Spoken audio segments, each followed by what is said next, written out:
Chelsea Flower Show.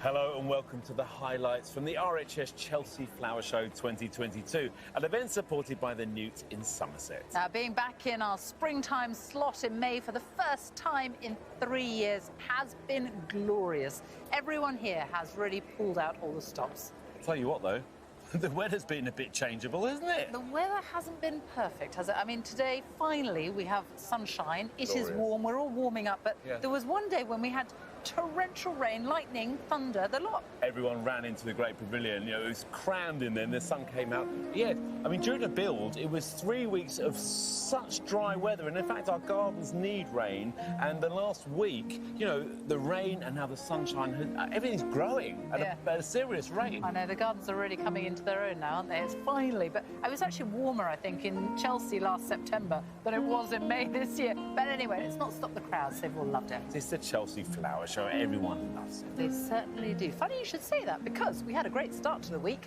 Press day opened, the celebrities, they all flocked in to see the show, and it all culminated, of course, with one very special visitor that everyone wanted to see.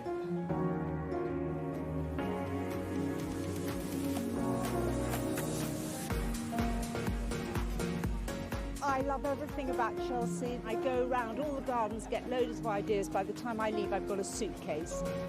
Flowers, there's a couple of them here, which is great. You're into flowers. Every year that I come, I'm more and more inspired. It's the creativity that I love. These people are artists, and what they do, you know, plants are their palette. This is my first time at the Chelsea Flower Show. Now I'm here, I don't really understand why I've not been before.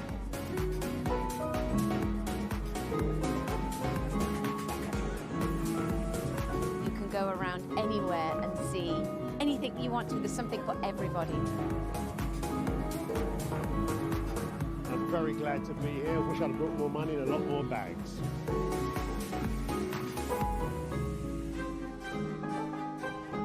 No one knew for sure until just an hour or so ago if the Queen was going to make it to Chelsea this year, but she has.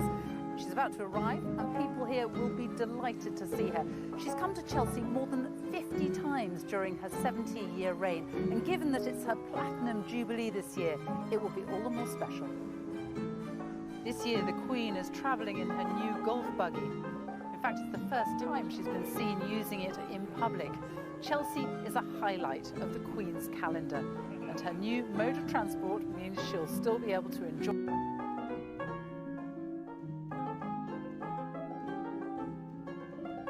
For Danny Clark and Tayshan Hayden-Smith, they are first-timers here at Chelsea, and the Queen has just been to see their community garden. You're first-timers, and here you are with the Queen looking at your garden. Well, the fact that she's even acknowledged the garden, I think was something that I felt really proud about. And, you know, I can say that I had a lovely chat with the Queen. I was excited, I have to say. I didn't think I would be, but I was. It's exceeded all our expectations, Sophie.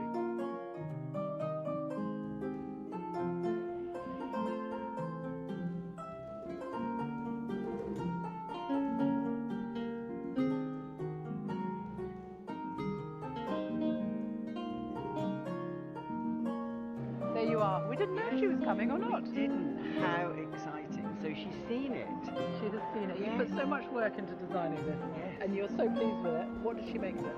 She was thrilled. She was delighted to see the lily of the valley, which is one of her favourite flowers.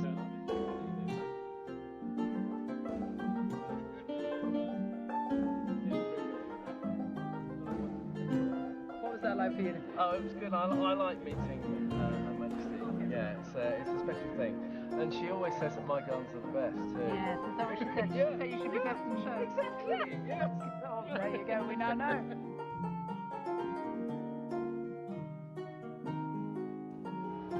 It was a particular highlight for me to get the opportunity to show my garden to the Queen, and she seemed to like it as much as the bees did.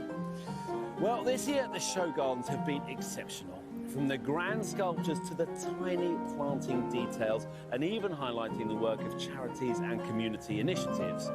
For Chelsea veteran Andy Sturgeon, it was how gardens can help with mental health that was the inspiration behind his design, which he explained to Adam when he went to meet him.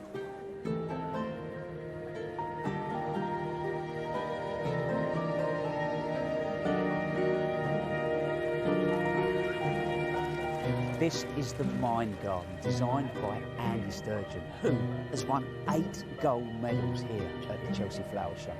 He was last here in 2019, and then he won Best Show Garden. And looking at this, it already looks good.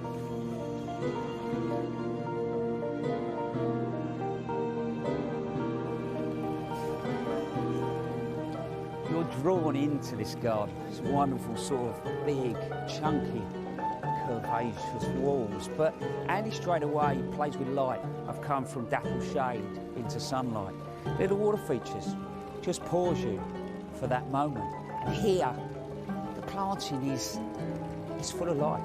It's sort of an ornamental meadow that's got baptisia, euphorbias, things like campanulas, and the species roses.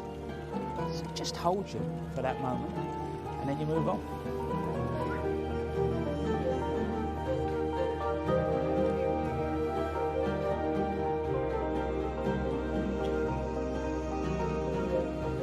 Wow. And then you're back out into the open. The sun is shining, and you smile. That ornamental meadow just works its way, and I love those Stipe gigantica, the way they play against the wall. And these bits of stone have all been cut individually, but you can imagine spending an afternoon with friends just chatting with the sound of that water.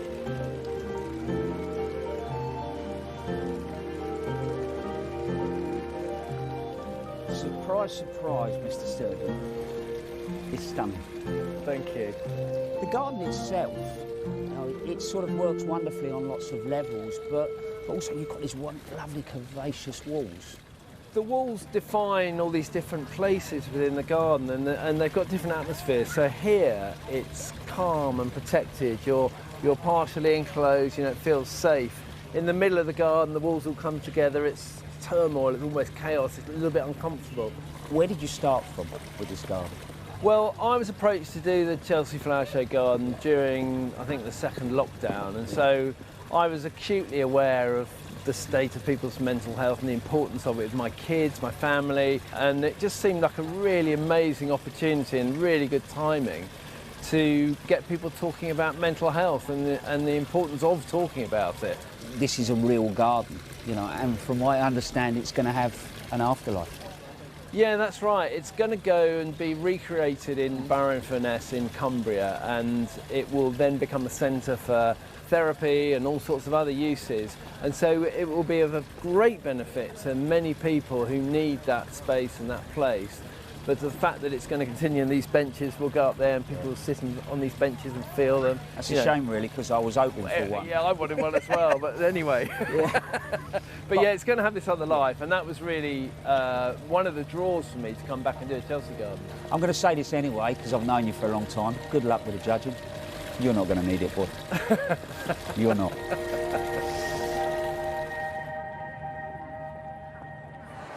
And of course he didn't. Andy got a well-deserved gold medal.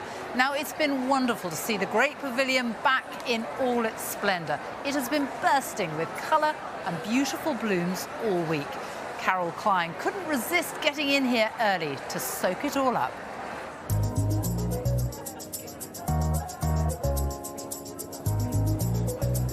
It's wonderful to be back and to see this true Chelsea colour pervading the whole pavilion, and in no place more so than on this scintillating stand.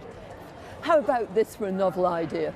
They've taken all the colours of these beautiful ornamental plants and used them in a little wildflower planting just beyond. From this lovely dahlia dreamy nights with these rich magenta flowers, and then a paler version, dreamy fantasy, with soft corally coloured flowers, and punctuated everywhere with these great heads of alliums, tall stems of lupins, and salvias adding this dainty touch. I think it's brilliant. I can hardly take my eyes off it.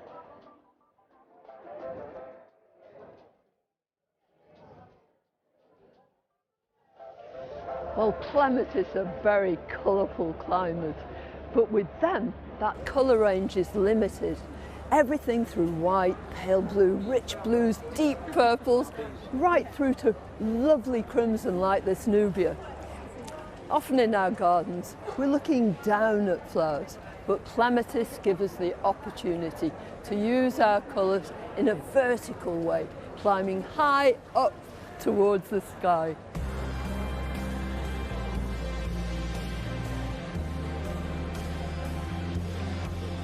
These are fuchsias, one of the most popular of our plants, not just because of the colour it provides, but also because of their habit, because here everything hangs downwards. The whole thing is pendulous, and you really feel, especially when they're displayed like this, that you can look up into them and drink in that glorious, glorious colour. It'd make a very fine hat, don't you think? When's Ascot?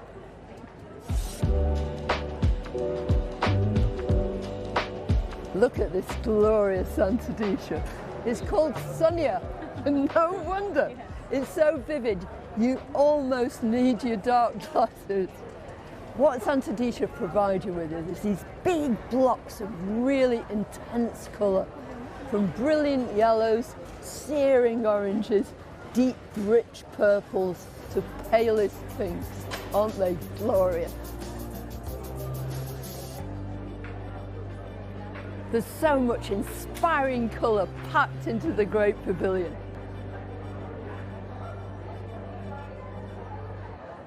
Stunning to see such colour this year. And here on the Jacques Ormond stand, you know, they do bulbs, you can plant them in the autumn. Alliums can be planted in the autumn, but they can also be planted now, straight into your garden for a little bit of instant impact. And they come back year on year, they're a perennial bulb. And we see all these purple alliums floating through borders, but I'm into the white ones too. And I've got this Mount Everest on my garden out there. And the bees love it, they're all over it still. I got stung by a bee the other day. Did you? Yeah, 20 quid for a pot of honey. You've been collecting those jokes, Joe, all week. I love the alliums, but my favourite flower here at Chelsea this year is definitely the Dame Deborah James Rose, which was named after Deborah, who has terminal bowel cancer and who didn't think she'd make it to Chelsea this year, but she did, and there have been so many people queuing up there. I haven't seen it. It's amazing. What colour is it? Pink, white and pink. It's gorgeous. Beautiful over there. Well, it wasn't just the flowers that were the talk of Chelsea. Rachel de Tame was first to take a look around the smaller sanctuary gardens and discover the planting styles that were making their mark. A sanctuary is exactly how I describe this design by Tony Woods. It's so immersive. You really feel that you're in amongst the planting. And the idea is that you're taking your daily commute to your home office through the garden. And the scene is really set by these wonderful Betula nigra with their peeling bark and just that very delicate foliage. I particularly like this sweep of planting. You've got phlox just releasing that perfume into the air. I love the opium poppy in that really dark sort of crushed blackcurrant colour. And also caught my eye is the honesty. At the moment it's got these bright green seed heads, and of course through the summer those are going to dry and become more transparent. Who wouldn't enjoy a daily commute through a garden like this?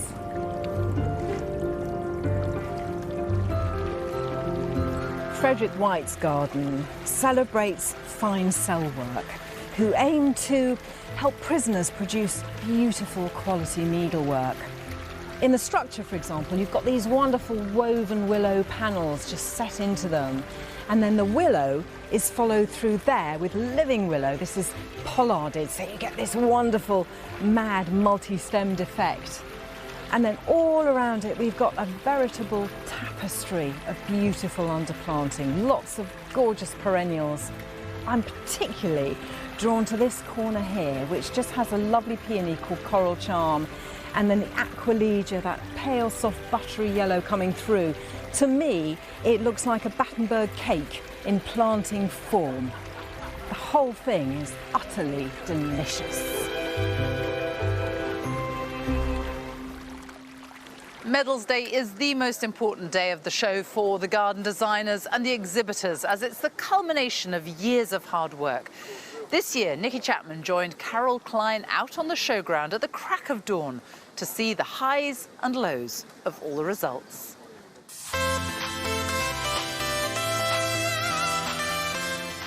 On behalf of the RHS, we're delighted to present you with your gold medal. Can't believe it. The rain's not going to deter you, is it, today? I can't believe it. We have an amazing team. We love them all. Yeah, it was a hive mind. What do you get? Gold. Congratulations. Absolutely brilliant. It really is a marvellous display. It's lovely. How many golds up? This is my second Chelsea and my second gold. I'm delighted to present you with your silver medal. Thank you very much. I'm honoured. Thank you. Thank you. Boo! Congratulations. Thanks very much. Very, very, very, very well done. It's absolutely brilliant. Congratulations. What do I need to say? Congratulations. Thank you. Thanks. Happy birthday, Pedal. Happy birthday. And what have you got as a birthday present to your medal? A lovely gold medal. Oh, wonderful. You couldn't have a better birthday present than that, I get much better than that. A 9th gold medal for Andy Sturgeon. Well done, Andy. Where are you? You should have been here. We wanted to give it to you personally, but you can still celebrate in style for the rest of the day. On behalf of the RHS, I'm delighted to present you with your gold medal. Well done.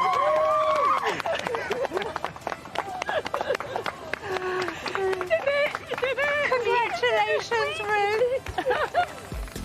Can you spare a few words for all the tears and the emotion? Just thank you, my entire team. We've had an absolute dream team. Does this one mean as much as the very first gold medal that you got? It means more. Does it?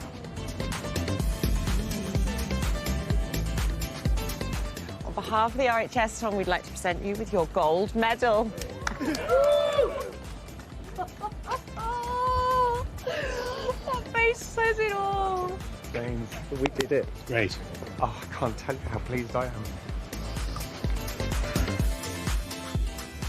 We'd like to present you with your silver gilt. Oh, Congratulations. Thank you. Danny, where's my hug? Yeah, I like Daddy's looking at me first. On behalf of the RHS, I'm delighted to present you with your gold. Hug everybody in the grounds, and I'm going to let you Who else celebrate. wants a hug?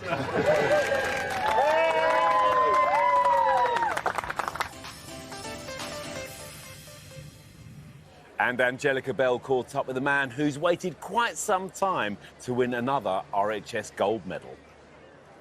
I'm on the Boodles Travel Garden, which showcases some of the most beautiful and unusual plants in the world, with its creator, Tom Hoblin. Welcome, Tom, and congratulations on your gold medal. Has it sunk in? Not yet. I mean, it was only an hour ago that I won it, and I really haven't had time to kind of take it on board. I mean, I phoned my wife and everyone like that, but I need to sort of sit down and take this in, because it's just, I mean, I came here 12 years ago, and, you know, it's my first gold for years, so I'm so thrilled. And now I'm interviewing you. Yeah, So it's I all know. happening, I know, isn't it? I know. But this garden is absolutely beautiful. So let's talk about the inspiration for it. Yes, so it's to celebrate a journey done by the founding chairman of Boodles, Anthony Wainwright. It's 60 years ago. He went around the world in 16 days, which is no mean feat in those days. And so they asked me to sort of represent this in the form of a garden. But rather than try and do all parts of the world, I just focused on his Far Eastern leg. So the whole garden's got a bit of a sort of Far Eastern, it's almost sort of Zen-like feel to it. Yeah, it really does. So let's pick out some of the things and features you put in, because there's a table and chairs, which are really cute, and you can tell that's that influence from that part of the world. Yeah, it's sort of Chinese noodle bench, it's inspired by, but it's made in the UK by a sort of master craftsman in Lincolnshire out of wood from ash dieback actually had to be felled because of ash dieback, and he made this wonderful bench and table out of it. And he did sort of shusugi ban, which is that burning of the wood, but then he pickled it with vinegar to bring out the sort of chestnutty hue in it. Oh, fantastic. Yeah. I'm really loving the water and how it ripples. Let's talk about that and how you achieved it. Yeah, well, that was a tough one. I had this wonderful water chap called Bamba who I told him my idea, and he said we need to go and cast sand ripples on West Wittering Beach. So we literally made 9 casts of different sand ripples when the tide went out, and then made them into these moulds, which we could sort of cast. I think there were 9 different sort of patterns. Yeah. And it's just getting the flow of water right, so it constantly ripples. Obviously, you know, the river represents journey, you know, from going around the world, and that was it. So, yeah, it worked really well. I love that. I used to go to West Wittering Beach with my children when they were little. But if you want to create this sort of courtyard feeling at home, what could you do? That's a really good point, because obviously I've made this to be a real garden, and it is going to go into a real garden after this. So, but if you notice, I've got quite a few stumps celebrating the sort of Victorian stumpery era. Yeah. But also I've got little small logs. So even if you just find a nice piece of wood, and I've got some sort of what's called epiphytic plants that like to grow on wood, like mosses and lichen, but also I've got Aracema and Polygonatum and things. And you can just plant up a log, and literally in no time at all it will look really beautiful. I particularly love this path. It's wonderful. I love the colour. Tell me a bit about it. It's a limestone, and I chose it because it's got really good fossil content, and I wanted to have this sort of air of rusticity, like my wall with the ferns and the stone. So I had it acid etched, so it's slightly rough, and it's very, quite comfortable to walk on in bare feet and things. So it turned out really well. And also you don't want it too white, because of course it would show up all the marks. Yeah, and things like that. It's really classic. It's got a classic feel. It's just a wonderful garden. I can see why you got your gold. Congratulations. Thank you. For this one special week in May, it's not just the garden designers that put on a show. The nurseries also go to incredible lengths to deliver perfection. So we sent Francis Tophill and our very own Mary Berry off to the pavilion in search of some summer stunners.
Lovely deep colour purple.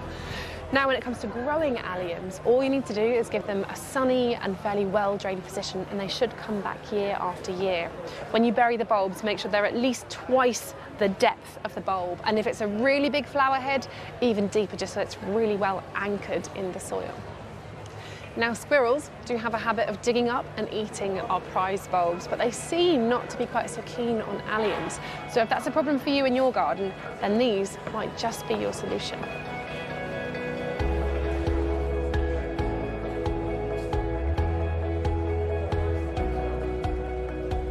And for something really different, how about this?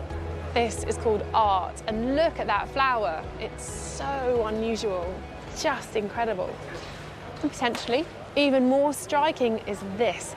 This is Allium sativum var Ophiosporodon, and it's looking even better just before it flowers than when it flowers. Look at those amazing curly stems. And this one's also edible, which shows there's a lot more to alliums than just their beauty. They have other uses too.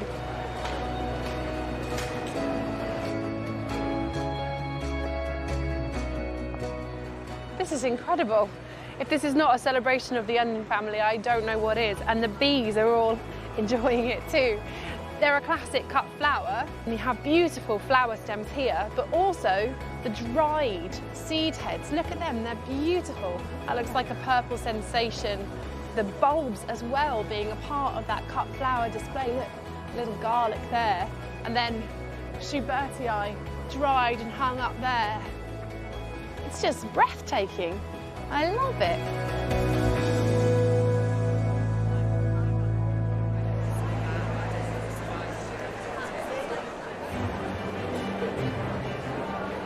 Believe it or not, there are 36 different daffodils here, and it's May. Quite tricky to get them all out at this time.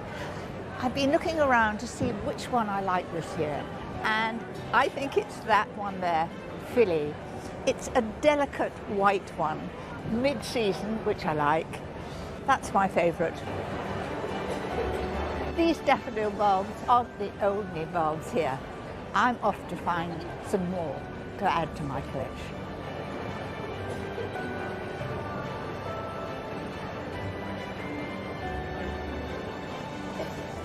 Steve, you are a great expert on nerines, and it's a plant that I really love and have had success with because it comes at the end of the season, you know, when there's not much in the garden.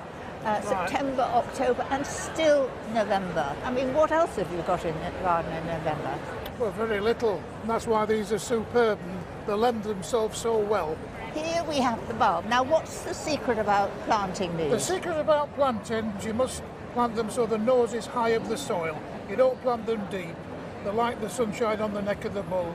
They like to be in well-drained compost or well-drained soil, and they like plenty of sunshine. I know that because I grow mine with a facing south, a wall at the back, and fairly rubbish soil.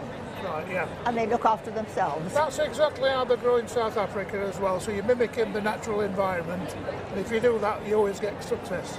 But things have advanced, haven't they? Because the Nerine Baldeni, this original one, you can now get in a multitude of colours. Yeah, they come in the dark pinks, the peachy coloured ones like the Vesta,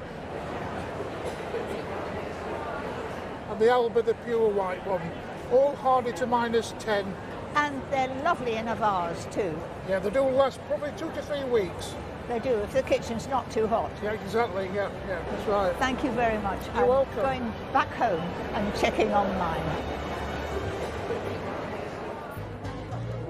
More than 170,000 visitors come to Chelsea during the week of the show to soak up the atmosphere and enjoy the floral fabulousness. It's a special experience, whether you're a newbie or a seasoned visitor. And for our celebrity guests with a passion for gardening, it's always a real treat. I'm joined by BAFTA award-winning impressionist, comedian, actor, pianist and writer, Alistair McGowan. Welcome to Chelsea. Your first time here. It is, I can't believe it. I did play football here once, years ago, with David Dale, weirdly. But yeah, first time at the Chelsea Flower Show. And I've loved it. Had a good look round. The rewilding garden as well, the winner, very inspiring and reminded me a lot of my garden at home, actually. And quite wild. Are you into the growing flowers or is it more produce? We have a very ornamental garden full of nice flowers, which looks after itself. Well, the gardener comes and looks after that. But for me, I was inspired really by watching Gardeners'World over the last 2 or 3 years since moving to a more rural location. And it was Frosty, actually, who said, you know, gardening is just playing. That's all you're doing is you're playing. Some things are going to go right, some things are going to go wrong. Doesn't matter. Just get out there and have a play. And that's what I do. I play and see what comes out. Sometimes it works. Sometimes I get mutant fruit and vegetables. And sometimes I get an apple cellar full of wonderful apples. And you are learning, aren't you? Because you were basically a Londoner, or you certainly lived here for decades, in a small garden. Yeah. 30 years in London with a very small garden, but I grew up in Worcestershire, and a lot of my mother's friends and relatives actually were plum growers in Evesham, in the Vale of Evesham. So I grew up surrounded by fruit, spent my student years picking fruit. So now having 2 or 3 plum trees, and I think I've got 6 apple trees in this lovely small orchard I've got at home, I feel very happy there, and it connects me with my youth, and I go out in the summer with a belt around my waist and a basket hanging down there, and I'm never happier than picking all this fruit. And But you've got loads of apples, haven't you? yeah, there's one tree in the first year. Last year was a disaster, as any apple growers will know. But last year, the year before, I think we got, I didn't count them individually, but working it out, I got 3,000 apples off one tree alone. Wow. At Bramley. Who would have thought that's how many they give? But What do you do with them all? well, Monty will tell you where we are. I live quite near Monty, and there is a wonderful collection of people. There's the Tenbury Wells Apple Festival every year in Herefordshire, and you can take your apples there. They can be juiced, they can be turned into cider, and of course you can freeze them. So if you stew them, I freeze them. I'm eating apples. I ate apples this morning, which I froze last September. Can you do Joe Swift as well? No, I can't do Joe Swift. What? You've got to be able to do Joe Swift. That's your Sorry. next one. You need to be working Yeah, I'll on work that. on So you are, well, that's amazing that you're growing all this stuff. It's what a thing to be doing. I can't let it go. I mean, a lot of people, you know, they'll have fruit trees in their garden, sometimes several, whether it's rural or urban, and just let the fruit go. I have to pick every last thing. I've got a fruit cage with strawberries and red currants and black currants, and I just have to pick them all, and I freeze them all, make things, cakes. You know, I could have gone on Bake Off with one of my cakes, I think. But it must have really changed. I mean, you lived in the city for so long. It must have really changed you as a person. It has, and I have a friend who lives nearby who's another actor, and last summer he was offered a job in the West End, and he actually rang me and said, should I do this job? Or, because it's going to clash with the harvest. And he seriously was contemplating turning down the West End because of the harvest. But I could understand that. You know, you don't want to miss anything. What about flowers? Do you think you move into those? I don't know about flowers, but I love the herbs as well, and I get all very Nigel Slater, you know how Nigel Slater, when he's doing his cooking, will say, I'm just going to go out in the garden and pick some rosemary. I'm going to get some thyme or some tarragon from the garden. And I absolutely love that. So I'm cooking something and I'll say to my wife, you know, I'm just going to get some marjoram, which is my latest, goes beautifully actually with plums. So I get very inspired by people like Nigel Slater. And Raymond Blanc as well, who, you know, Raymond I've known for years. I've seen him on the TV, and he always goes to pick the apples from his orchard to make wonderful things, you know, that his mama used to make for him when he was a little boy, which is wonderful. And I'm the same now, I make the things my mother used to make for me. Angel delight. No, well, I do apple crumbles and everything. So I've been inspired by the Gardeners'World people and the cooking people and being here, and I just love being amongst all the trees in the summer. That's where you'll find me. Belt around my waist, basket down there. Done. Plum after plum. Well, Alistair, thank you. Jam. I look forward to it. Thank you so much for joining me here at Chelsea. You. I think we can safely say that by next year he'll be doing a very good impersonation of you as well. Inimitable, Sophie. I'm inimitable. Really? I think he's going to don a blonde wig and wear a lovely dress, and he'll look just like Sophie Roworth and sound like you too. He's got Monty and Adam, though, down to a T. His Adam Frost is perfect. And he's really into gardening. He is. It's He lovely really is. to see. Now, structures and focal points are always a big feature of the show, and this year has had some fascinating examples, as Arit Anderson found out.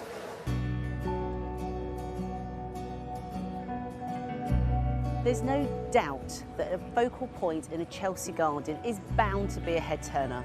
What interests me is the clever way that designers reimagine structures to give the wow factor.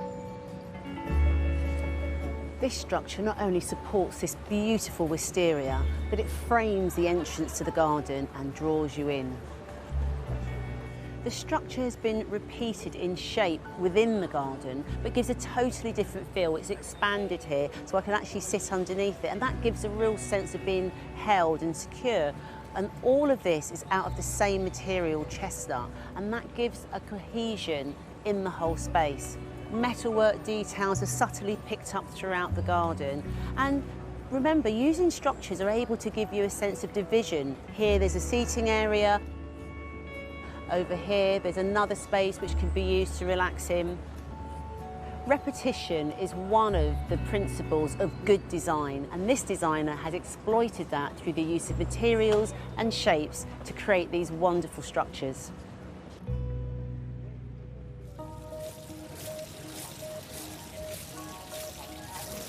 In this garden, the structure emphasises the garden's message. It's the circle of life.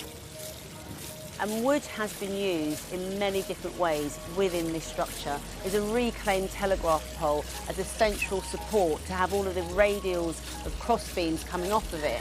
It also gives it a second use. It enables the plants to be able to grow over it.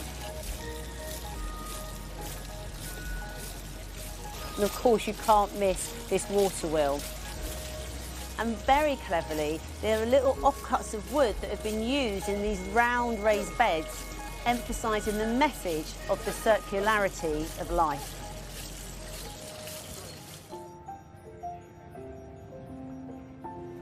Now, this really is impactful. I love the way that they have used as much scale and proportion in this very small garden. Sometimes we get a little bit worried about putting large objects in small spaces, but what it does is it makes the space feel bigger.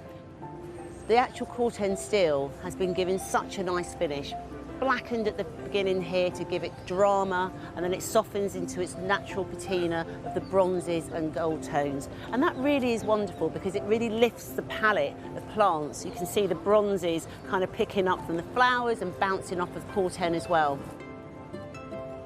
And from the front of the garden, it kind of changes the mood because now instead of getting this deep depth going through the space, you get these small garden rooms and little vignettes, and that tells the story of the garden. Overall, this really works in my world.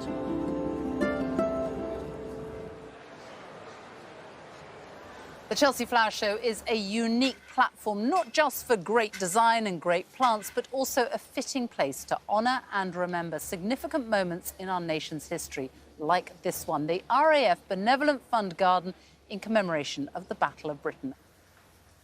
Lovely to see you, and this is just spectacular. It really stands out here in the showground. Tell us the story behind it. Well, my father was in the RAF during the war in Bomber Command, and I've been brought up with all the stories of what they did and what all his comrades did. And I got asked to do something about the Battle of Britain, which is a fantastic honour. And I wanted to create something that was eye-catching, that could be viewed from a distance and could retell the story in a modern way, because I'm very passionate about young people drawn into the stories from the past. It's definitely eye-catching, and it's a pilot looking up to the skies. And what I love is you've got your son, George, who's only in his early 20s, to model, didn't you? Wearing even your father's watch. Yes, my father's service watch, which we still have in the family. He actually buried this when he got shot down in 1943. Went back in 1947 and dug it up, and it still worked, and he's wearing it now. So it's a great way of linking my son to his grandfather, somebody he never met.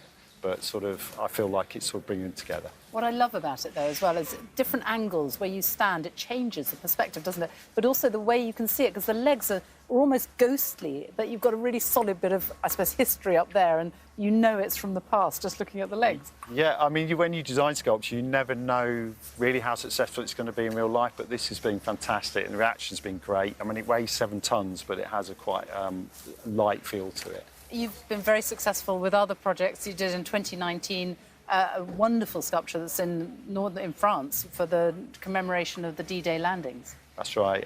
We relocated the whole garden from Chelsea in 5 days in time for the 75th anniversary.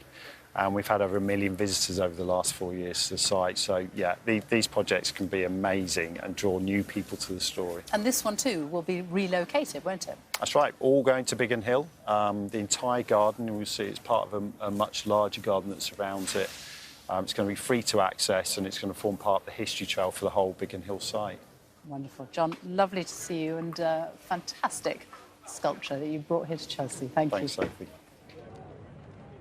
Now, while some of the gardens here have elements you clearly couldn't have at home, if you know where to look, Chelsea always delivers inspiration for those with smaller spaces. Toby Buckland has been out and about to show you all how to get your garden summer ready and perfect for evening entertaining.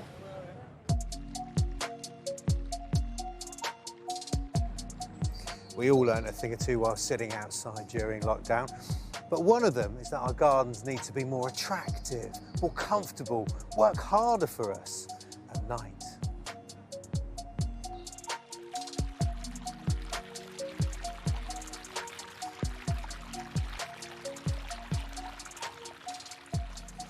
When choosing flowers for your nighttime garden, there is only one colour, and that's white. Now, during sunny days, white flowers can start to look washed out, but as the sun sets, well, they take on an ethereal glow. Many white flowers are also scented. In this garden, there's lilac, Japanese iris, and this lovely thing. It's a little phlox called May Breeze. There are two reasons why it's so heavily scented at night. The first one is that the flowers pulse with more essential oils as the sun goes down. But the second is, as the dew falls and moisture levels rise in the air, our sense of smell becomes more efficient, so we can perceive its perfume more. An effect you can amplify if, like Tony Wood, the designer of this garden, you place your fragrant flowers near a pond.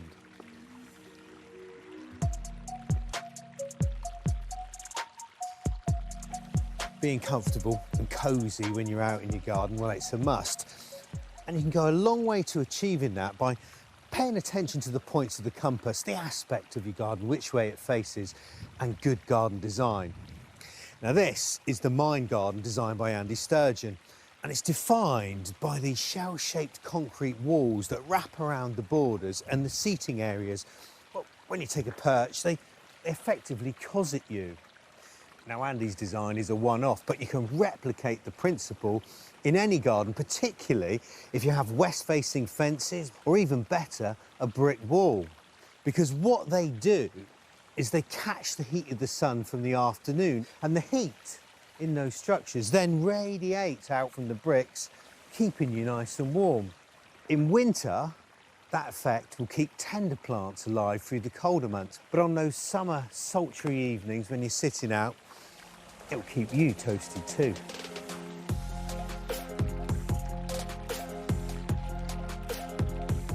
Like limelight on a stage, garden lights, they add drama.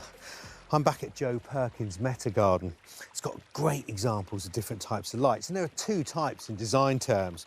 There's ornamental lighting, like this little strip that runs along the stream edge. Other ornamental lights include the one in the bottom of the pond and the uplights on the trees. And then there's the functional lights. In the corner of every one of the stanchions that leads up to the top of this timber dome is an uplight, but the source of the light is hidden behind foliage, so it's not blinding. Now, I don't know about in your street, but in mine, there's not many of these domes. However, you can copy this effect so simply by using pea lights and string them up inside a parasol or a tree in your garden, and the effect is exactly the same. Now, if you're having a soiree and the conversation dries up, what about this? I love this feature. It's not something you can copy, is it? But every garden should have one. Isn't it gorgeous seeing all the gardens lit up like that at night? Yeah, beautiful, isn't it? Yeah, the showground certainly has a different atmosphere once evening comes around. Now, one theme across many of the gardens here this week has been how to connect children with nature. Getting kids interested in gardening at an early age is really important, and it was a topic close to the heart of Dad of Two, JJ Chalmers.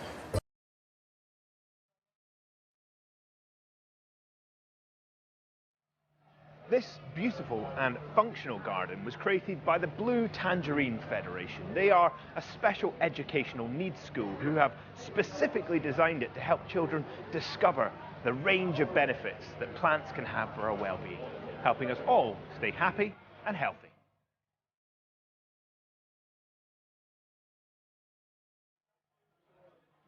At the heart of this garden is this beautiful hornbeam, which used to be used to create traditional medicines for treating anxiety and stress. But it's also great for climbing, which they encourage the kids to do so they can learn about risk-taking. Unfortunately, I've asked and they won't let me.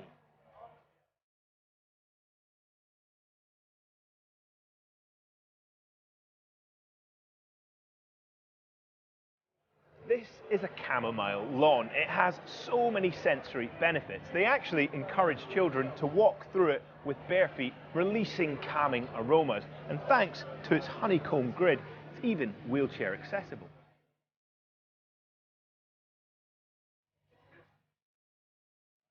Look at this gorgeous and delicious vegetable patch. Cultivating fruits, vegetables, herbs is such a wonderful hands-on practical learning tool. All of these plants have been brought on from seed by the kids themselves. And it is wonderful. They're able to learn about life cycles. They're able to reap the rewards of their hard work. They'll be able to cook and eat what they have grown themselves. And these raised beds are absolutely perfect. Wheelchairs can get alongside, and anybody with low mobility, well, they can perch on the edge as well. What they've got in the bed here is pretty much what I've got at home as well, and I love gardening with my kids, and they particularly love getting stuck into the vegetable patch because, well, they can get their hands dirty. I was literally planting out the peas with my daughter over the weekend. We'll often send her out to cut a little sprig of rosemary when we're doing the cooking, and it's a bit of a jungle. My son loves things like this, the beans that are climbing. It is just wonderful, and, well, you just want to get stuck right into it. Well, the kids said they wanted to grow a garden from weeds, and when we traditionally think of weeds, well, it's just plants that are in the wrong place, really. And if you want them, they're not weeds anymore.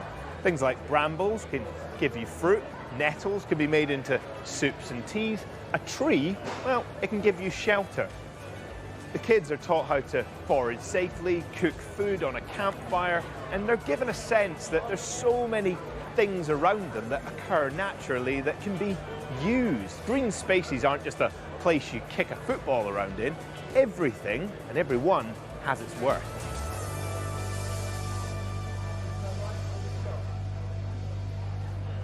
It's just great that, you know, people are getting kids involved in gardening more and more. And there's not that many kids allowed at the show. There's a certain age category, but there's ideas you can take home and garden with your kids, and that's where it all starts, I think. Well, that's the great thing about Chelsea this year as well. You've got these great show gardens where there are plenty of ideas for people to take home, but also the balcony gardens, the container gardens, which are down there on the triangle, have been given much more prominence. And they're really small spaces, but they are very sort of translatable, aren't they? Well, totally. And gardens are getting smaller. You know, the more houses we build, new house builds, some people don't have any gardens or even outdoor space like a balcony, only an indoor space to garden as well.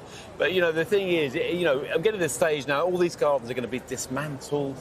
And, you know, I can't watch my garden go. I'm not going to be here. It's just sort of, it's too wrenching to see it all put together.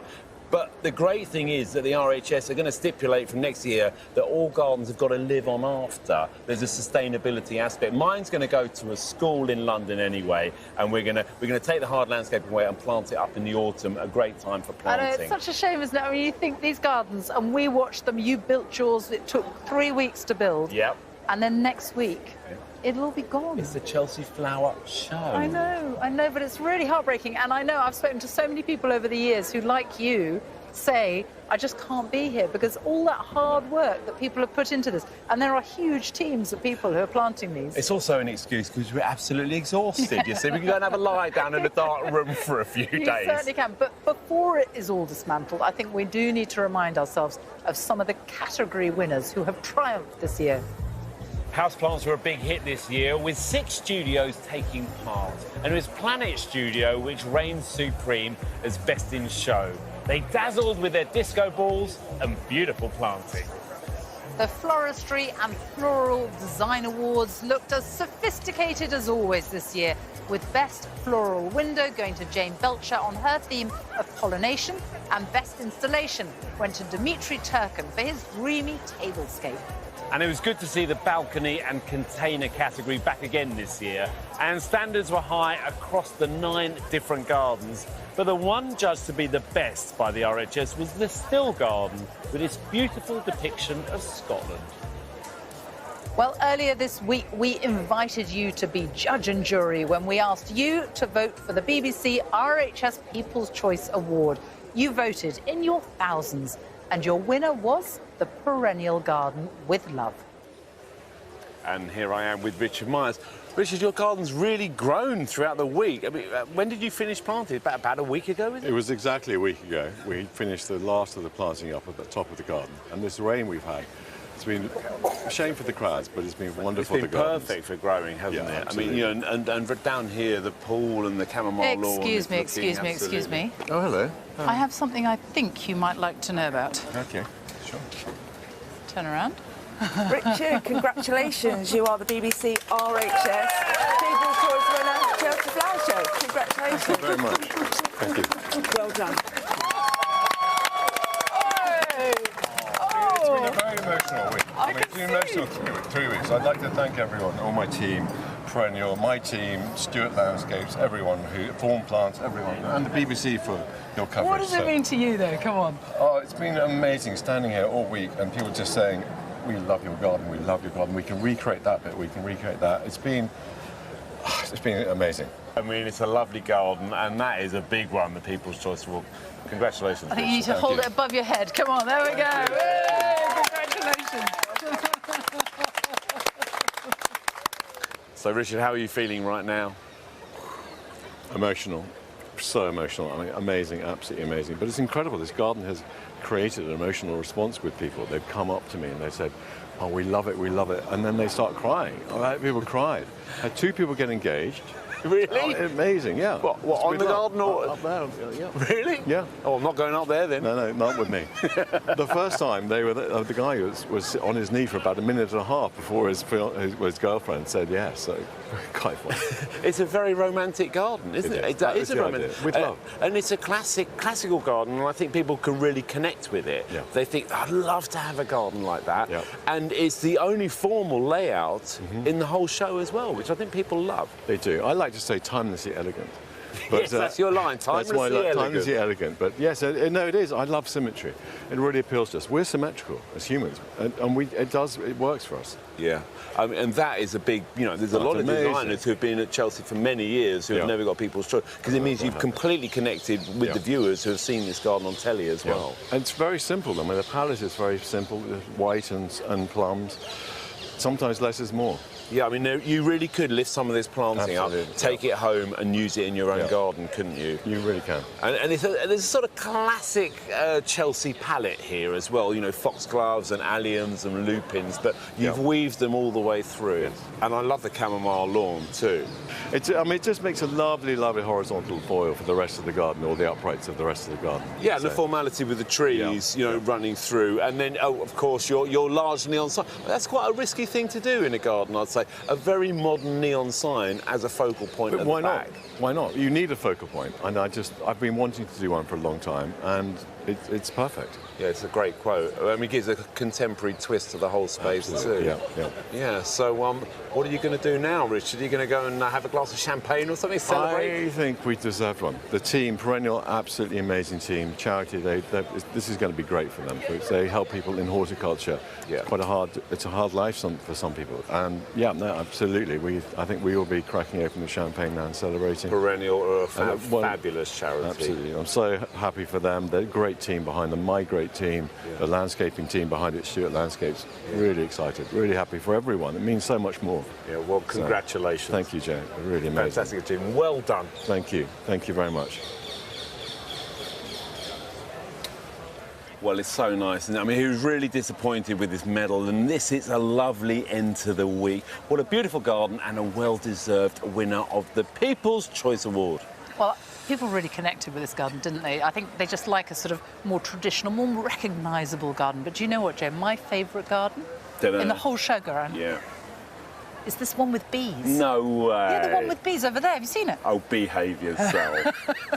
I helped plant it, actually. Well, I know you helped. Did you know that? No, I know you were there for a couple of hours, so we're never going to hear the end of it, are we? Well, thank you, and it's still looking good now when the sun comes out, and I think people are really appreciating it, and the bees are loving it, which is what it's all about. The bees are loving it, aren't they? For me, it's Andy Sturgeon's, actually, and, he's an old mate of mine, and he always delivers a beautiful garden, but when the light cuts through there in the late afternoon, and the planting is just exquisite, and there's places to sit and views through, and, he is a master of planting at the top of his game. I also loved Sarah Eberle's because it's just so dramatic. Yeah. And she worked so hard on that garden. And even she said to me just before the show opened, it's even better than I thought it would be. And it was beautiful. It was a huge risk to take, and it paid off. And, it's a one-off. You're never going to see anything like that again. And that's what Chelsea's all about, really, isn't it? Well, it's not just us that have been inspired. Here are our BBC One family with the ideas they'll be taking away from Chelsea this year. My Chelsea takeaway would be this beautiful hide from the rewilding garden. I can imagine myself, a cup of herbal tea, early morning, and just sitting quietly watching the wildlife go by. Pure heaven. My Chelsea inspiration is this magnificent statue in the heart of the RAF Benevolent Fund garden. It is both stunning but somehow simple and captures a moment in history, and the garden it sits in isn't just beautiful, but it's also a practical, reflective space. If I could take the one thing home from the Chelsea Flower Show, it would be the atmosphere of Charlie Hawke's exquisite woodland garden here in the marquee. You're stood in the middle of it, and a slightly mad, busy world just disappears. Something I'll take away from Chelsea this year is how important and vital outdoor spaces can be for people, whether that's big spaces or contained balconies. It's about creating your own personal heaven that gives you joy, and I love that. It is a wonderful Chelsea. For me, it's quite the highlight of the year. I love the water features, and there are lots. And they've made wonderful use of small spaces, maybe a little trickle down through plants, or a container with water in. It has a great calming effect, and it really feels peaceful. And that's what I love. If there's one thing I would take from this year's Chelsea, it would be this garden, but that's not going to happen. So second best would be these magnificent hawthorn pleach trees. Just look at the way the dappled light hits these beautiful borders below. But you can use pleach trees for privacy. So instead of perhaps building a brick wall or buying ugly fencing for your garden or yard, you can actually have trees the whole way along, giving you some privacy, looking stunning, encouraging wildlife into your garden, and they're also so much better for the planet. With all the flowers and colour here at Chelsea, it might seem unlikely, but my take-home is this spike moss or Selaginella. I mean, it's the colour of Shrek, and it's as versatile as he is robust. It grows anywhere in shade, from walls, cracks in paving to pots. You can even use it as a houseplant. I think it's brilliant.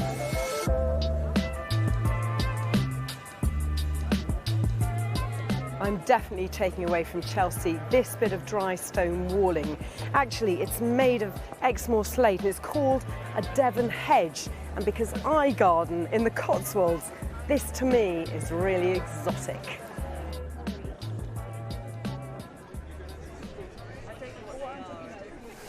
Well, that is it from us for another year. We hope that you've enjoyed everything that the show has had to offer and that you've got plenty of ideas and inspiration for your own gardens at home. What a wonderful week. From the Royal Horticultural Society's Chelsea Flower Show 2022, an event supported by the Newt in Somerset. We will see you again next year, 2023. In the meantime, have a great summer. Goodbye. Bye. Bye.